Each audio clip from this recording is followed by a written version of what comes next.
infield at all with your season, or did you kind of expect to have a big role right away in the summer? I kind of expected to have a big role right away, especially coming in as a freshman with, third base open, a lot of different spots in the infield open. So I know I had big shoes to fill, and I knew my role was going to be key. Yeah. What has the development been like having other freshmen around you in the infield, and do you think that's something you can really build on next year?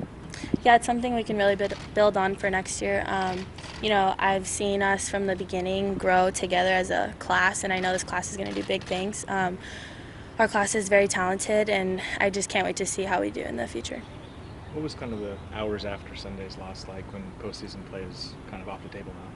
It definitely sucked that we, couldn't move forward to postseason, but, our thoughts just went to this weekend for ASU, playing as hard as we can for our seniors and having them be able to remember this weekend.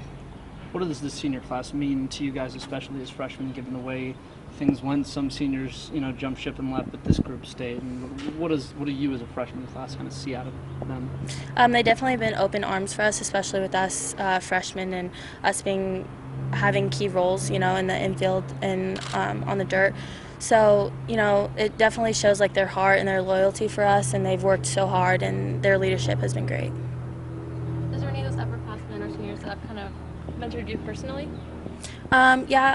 Cherish and April, with them being in the lineup, they've always been very supportive and, have been key role models for us.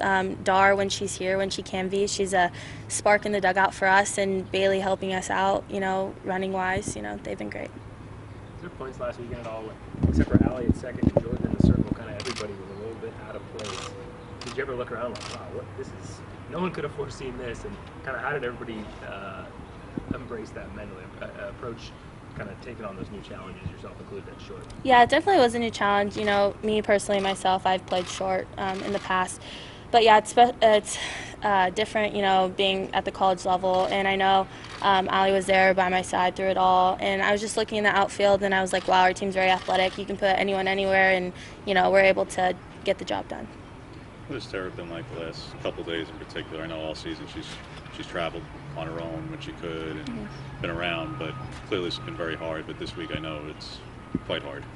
What has she been like the last couple of days? This weekend we're going to be playing for Tara as well as our seniors. But she's my roommate too, so she's very supportive of us, always in the dugout when we have home series. Just being there as much as she can, and she's putting in just as much work as we have at practice and stuff. So this weekend we'll go for her too. I was asking Shay about how different the season might have been had she been able to play. And not for Shay, it really would have been different. She would have been catching as much. But from your perspective, roommate, etc., so her probably as good as anybody. How different do you think this season would have been had she been able to play? And it sounds like, what would one player have made? But with a team this thin, and would have made a pretty big difference. Yeah, I think she would have helped, especially in the lineup. She would have been a big bat for us, and behind the plate. But I think we did a good job with what we had, and we did pretty well. How closely did you kind of follow Jenna Lilly's career here, and was that something that you embraced, replacing her, or was it a little bit of a daunting challenge? How would you describe? Yeah, she definitely was a player that I looked up to. I know I've talked to her in the past, and when I see her now, we always say hi, and it's great to see me fill in her shoes. But yeah, I know that she's had a legacy here, and I know that I had big shoes to fill, but I'm doing the best I can. How do you summarize the past 12, 13 months? And now that we're kind of coming around the turn toward the end of the season here, just from signing your letter of intent to everything that happened, then getting on the field in this season, I mean, how do you kind of put into words what that journey has been like this last year? It's definitely been a tough one. It's something that I wasn't expecting coming in, but we've been hit with a lot of adversity this year, and I think it's made us better people. And nobody will be able to say that we've went through, and but it's been a lot of fun, with the people that stayed, and that's really it. Yeah.